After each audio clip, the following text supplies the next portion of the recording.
अपराध की दुनिया के अध्याय का अंत। 63 साल की उम्र, 63 से ज्यादा क्राइम। मुख्तार अंसारी। एक वक्त था जब इस नाम को सुनकर बड़े बड़े लोग थर थर कांपते थे। दहशत ऐसी कि अगर मुख्तार के नाम से कोई फोन भी कर दे तो आदमी की नींद उड़ जाती थी। आतंक ऐसा कि पुलिस भी उस पर हाथ डालने से पहले 10 बार सोचती थी। लेकिन मुख्तार के माफिया डॉन बनने की कहानी किसी फिल्म से कम नहीं है। साल था 1988 जब मुख्तार ने जरायम जगत में कदम रखा।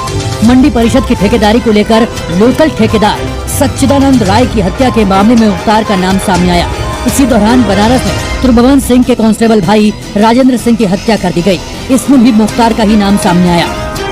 1990 में गाजीपुर जिले के तमाम सरकारी ठेकों पर ब्रजेश सिंह गैंग ने कब्जा करना शुरू कर दिया। अपने काम को बनाए रखने के लिए उसका सामना मुख्तार अंसारी के गिरोह से हुआ और यहीं से ब्रजेश सिंह के साथ मुख्तार की दुश्मनी शुरू हो गई। नाम बड़ा हुआ तो पुलिस भी एक्शन में आई और 1991 में चंदौली से मुख्तार को गिरफ्तार कर लिया गया। लेकिन आरोप है कि रास्ते में 2 पुलिस वालों को गोली मारकर वो फरार हो गया। इसी दौरान अवधेश राय हत्याकांड पेश आया, जब वाराणसी में कांग्रेस नेता अजय राय के बड़े भाई अवधेश को 5 लोगों ने गोलियों से भून डाला। इल्जाम लगा मुख्तार अंसारी पर। साल 1996 जब गाजीपुर के एडिशनल एसपी रहे शंकर जायसवाल और उनकी टीम पर दिन दहाड़े हमला किया गया। इस मामले में भी मुख्तार का नाम सुर्खियों में आया। 1996 में ही मुख्तार पहली बार विधायक बना और तभी से उसने ब्रजेश सिंह की सत्ता को हिलाना शुरू कर दिया। 1997 में पूर्वांचल के सबसे बड़े कोयला व्यवसायी रूंगटा के अपहरण के बाद मुख्तार का नाम क्राइम की दुनिया में छा गया। साल 2002 का विधानसभा चुनाव कृष्णानंद राय ने मुख्तार के भाई अफजाल अंसारी को हरा दिया और इसी दौरान ब्रजेश सिंह ने मुख्तार अंसारी के काफिले पर हमला कराया, जिसमें मुख्तार के 3 लोग मारे गए और ब्रजेश सिंह घायल हो गया। और यही वो वक्त था जब मुख्तार अंसारी पूर्वांचल का सबसे बड़ा माफिया डॉन बनकर उभरा। फिर आया साल 2005। मऊ जिले में हिंसा भड़की और आरोप लगा मुख्तार पर, जिसके बाद उसने पुलिस के सामने सरेंडर कर दिया। इसी दौरान विधायक कृष्णानंद राय की हत्या करवा दी गई। इसका आरोप भी मुख्तार पर लगा।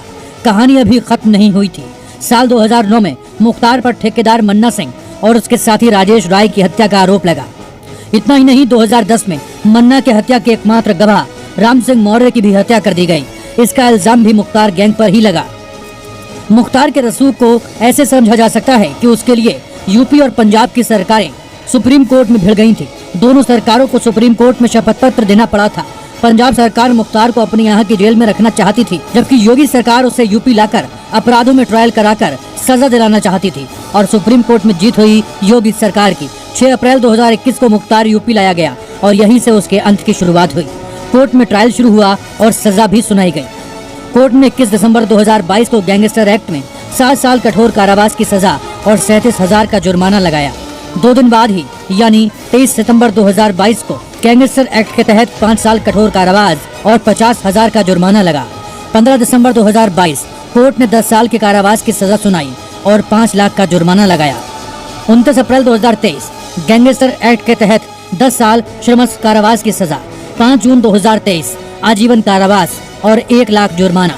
26 अक्टूबर 2023 10 साल कठोर कारावास और 5 लाख जुर्माना।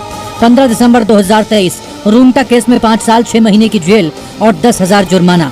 13 मार्च 2024 अवैध रूप से सशस्त्र लाइसेंस लेने के मामले में आजीवन कारावास के साथ 2,02,000 का जुर्माना।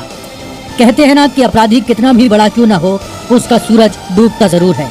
मुख्तार अंसारी के साथ भी ऐसा ही हुआ।